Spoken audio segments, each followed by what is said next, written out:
Welcome my dear students for our digital class of science. Let us begin with our second video, lesson number 5, heat. In previous video we have seen about latent heat of fusion, latent heat of vaporization and regulation. In this lesson we are going to study about the concepts like latent heat of phase of transformation, which we have already studied. In this video, the remaining part is going to be completed. In this video, you are going to study about the anomalous behavior of water, study of anomalous behavior of water using Hope's apparatus, dew point and humidity, relative humidity, unit of heat, specific heat capacity and heat exchange. Now let us see what is the anomalous behavior of water. Now usually children, whenever a liquid is heated up to a certain temperature, it expands, and when it is cooled, it contracts. Water, a liquid, however, shows a special and an exceptional behavior. If we heat water from 0 degrees up to 4 degrees, it contracts instead of expanding. Now we have seen in our previous video that when a liquid is heated, in the latent heat of vaporization, the liquid is heated, it changes into gases. So the temperature is increased, then the state also changes. Here what happens is, at 4 degrees, the volume of water is minimum due to contraction. If the water is further heated, it expands and its volume increases. The behavior of water between its temperature from 0 degrees to 4 degrees is called anomalous behavior of water. If 1 kg of water is heated from 0 degrees and its volume is plotted as a function of temperature, we get a graph as shown in the next figure. It means that the density of water is maximum at 4 degrees centigrade. Now see, look at the figure. At 0 degrees it is ice. If you go on seeing at the temperature till the 4 degrees, what do we see? We see that it is a liquid. The density of water is very peculiar. When water at normal temperature starts cooling, its density increases like that of most liquid. However, if its temperature falls below 4 degrees, its density starts decreasing. It means the density of water is peculiar. When water at normal temperature starts cooling, its density increases like that of most liquids. However, if its temperature falls below 4, its density starts decreasing. This means that density of water is maximum at 4 degrees and its density decreases and volume increases. It means that water expands when the temperature falls below 4 degrees centigrade. This is called as the anomalous behavior of water. Now let us study the anomalous behavior of water using Hope's apparatus.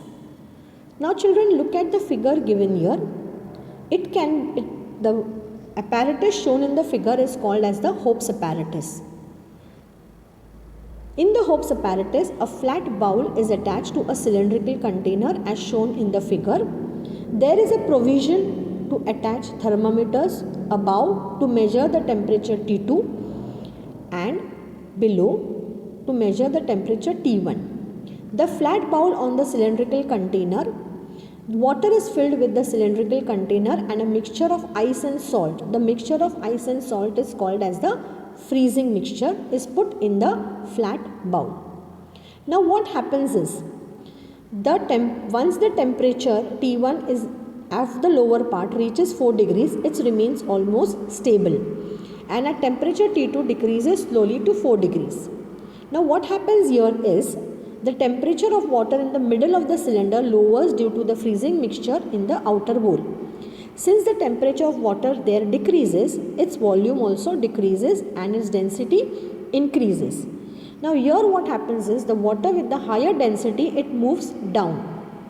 The water which is having higher density than the ice, it moves down, and therefore the lower temperature thermometer T1 shows rapid fall in the temperature, and this continues till the temperature of the water becomes equal to 4 degrees.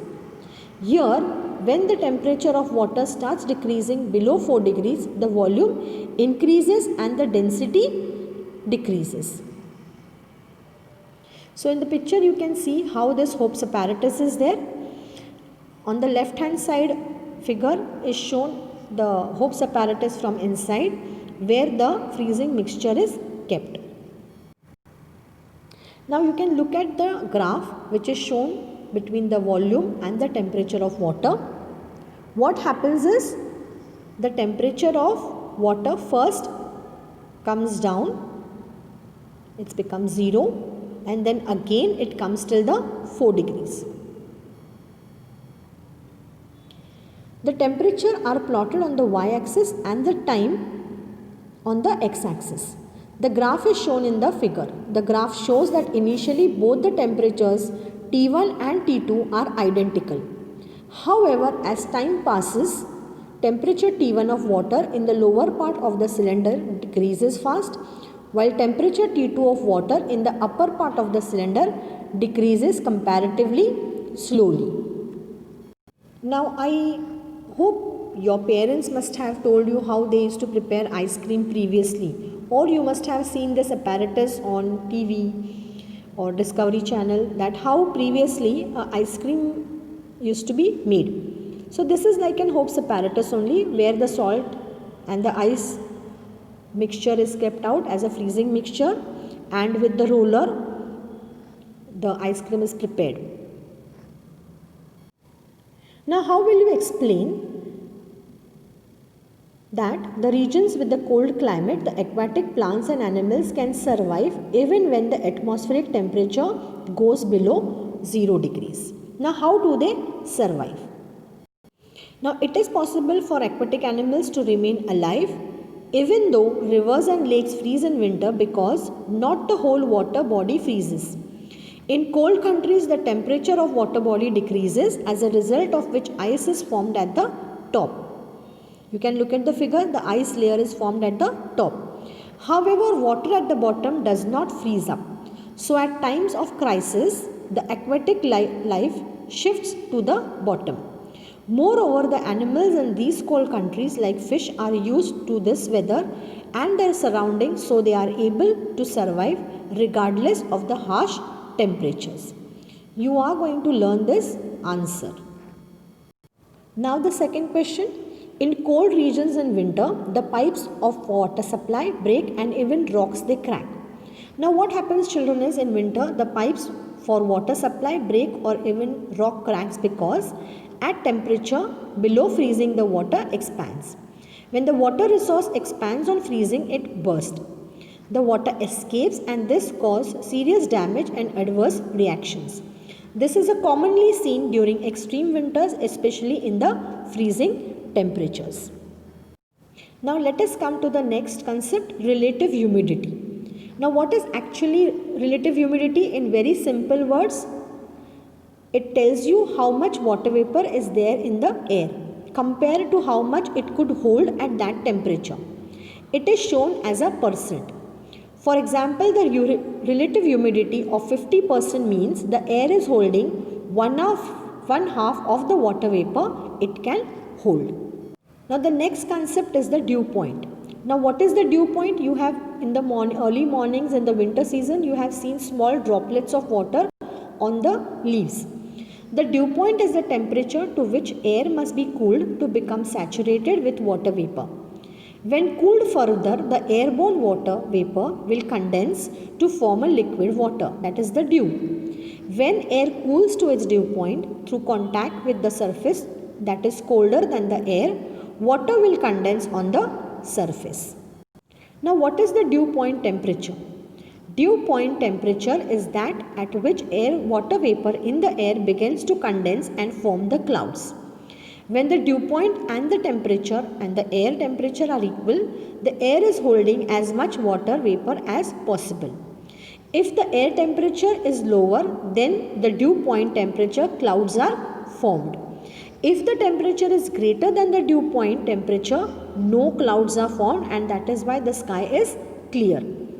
Air temperature decreases with altitude, therefore dew point can be reached as air rises.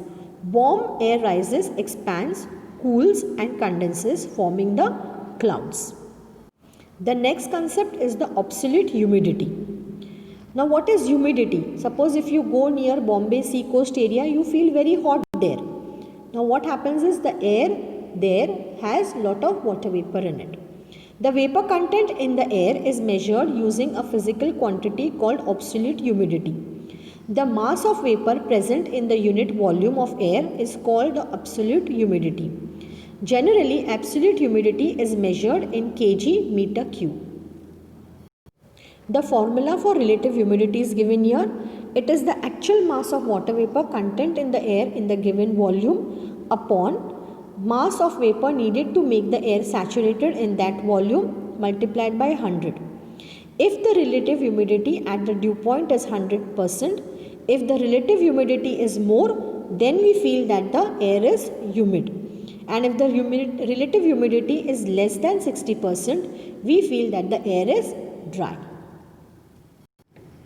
Now during the winter season, you may have observed a white trail at the back of a flying plane near a clear sky.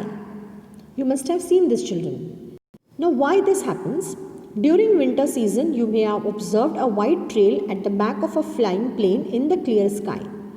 As the plane flies, the vapor released by the aeroplane engine condenses and forms the clouds.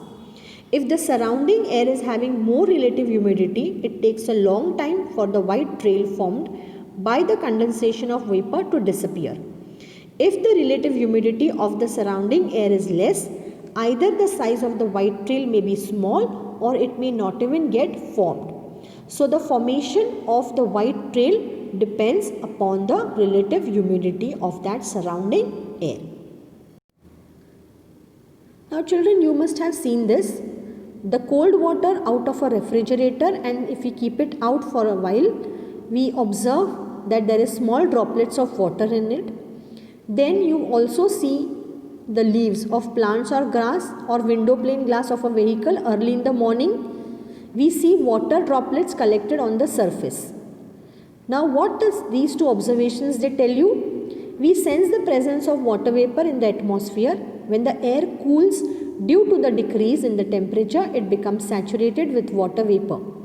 As a result, the excess water vapor gets converted into tiny droplets. The dew point temperature is decided by the amount of vapor in the air. Now let us see what is the unit of heat. The units of heat are joule in the SI system, calorie in CGS units. The amount of energy necessary to raise one temperature of 1 gram of water by 1 degrees from 14.5 degrees centigrade to 15.5 degrees centigrade is called 1 calorie heat. Similarly, the amount of heat necessary to raise the temperature of 1 kg of water by 1 degrees from 14.5 degrees to 15.5 degrees is called 1 kilocalorie heat. And so it is clear that 1 kilocalorie is equal to 1000 calories. While deciding the unit for heat, the temperature intervals is always chosen between 14.5 to 15.5. Always remember, if we heat 1 kg of water by 1 degree centigrade in different temperature ranges other than 14.5 to 15.5, the amount of heat required will be slightly different. It is therefore essential to define a specific temperature while range while defining the unit of heat. Calorie and joule are related by following relation. 1 calorie is equal to 14.18 joule. You have to remember this while solving your numericals. Introduction to scientists. James Joule, he was the first person to show that kinetic energy of tiny particles of matter appears as heat energy, and also that energy can be converted from one form to another. Conversion of heat energy to work gives the first law of thermodynamics. The unit of heat is called joule after him. Now let us perform a small experiment. Take 3 balls of iron, copper and lead of equal masses. Put all the 3 spheres in the boiling water so that they will become hot. Take all the 3 spheres out of the water. All the spheres will be at temperature 100 degrees. Put them immediately on a thick slab of wax. Note the depth that each of the sphere goes into the wax. When you put these spheres in the wax, how much deep it is going to go. So whichever sphere has absorbed more heat will go more deeper. Whichever sphere has absorbed more heat will go more deeper. The sphere which absorbs more heat from the water will give more heat to the wax. More wax will thus melt and the sphere will go deeper in the wax. It can be observed that iron sphere goes the deepest into the wax, lead sphere goes the least, and copper sphere goes to the intermediate depth. This shows that for equal rise in temperature, the three spheres have absorbed different amounts of heat. Means all the three spheres were heated in the same water, that is 100 degrees centigrade water. But the capacity of absorption of heat of all the three spheres was different. This means that the property which determines the amount of heat absorbed by the sphere is different for three spheres. This property is called as the specific heat capacity. Means the absorption of heat of all spheres is going to be different. So this property of absorbing the heat in a different way is called as a specific heat capacity. The amount of heat required to raise the temperature of unit mass of an object 1 degrees is called as the specific heat capacity of that object. It is denoted by small letter c. The SI unit of specific heat is joule per degree calories kg, and the CGS unit is called calorie gram degree centigrade. See, in the table you can see different substances are given with their specific heat capacity.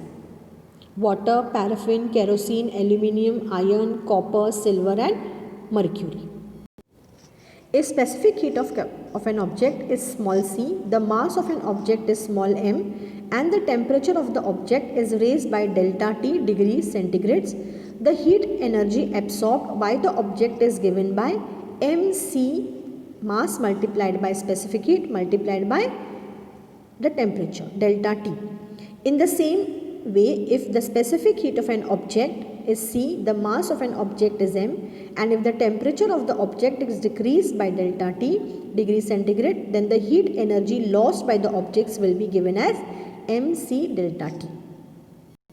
Now let us see the principle of heat exchange. If heat is exchanged between a hot and a cold object, the temperature of the cold object goes on increasing due to gain of energy and the temperature of the hot object goes on decreasing due to loss of energy. Here the energy transfers take place. Like suppose if you are heating a vessel and something is cooking in the vessel, the heat which is taken by the vessel is given to the material which is being cooked. The change in the temperature continues till the temperature of both the object attain the same value. In this process, the cold object, it gains the heat energy and the hot object, it loses the heat energy.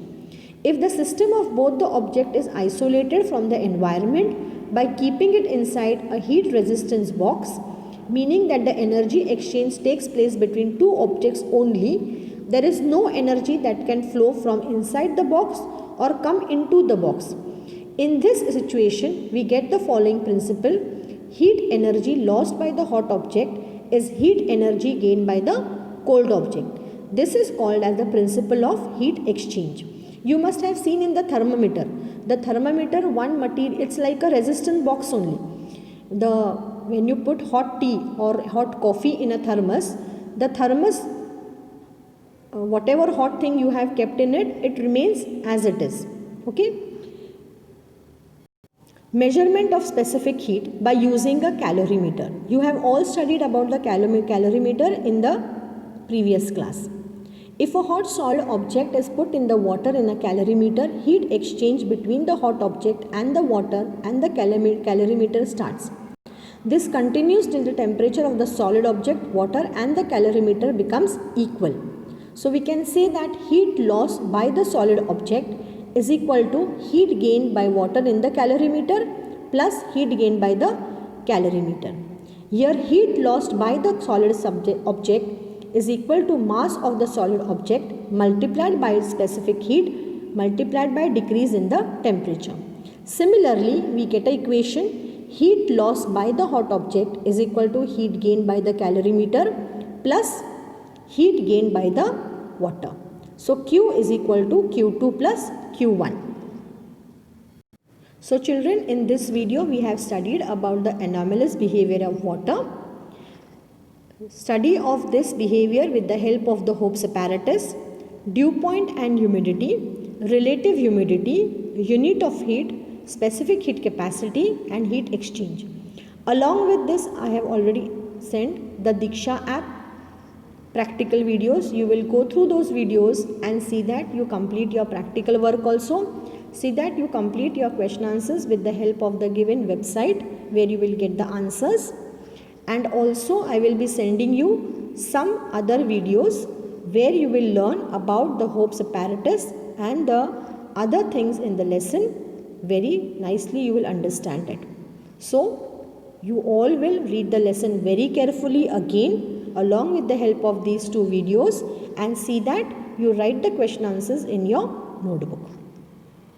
So children, mark all the important points. See that you complete your work in the given time. Watch the videos very carefully.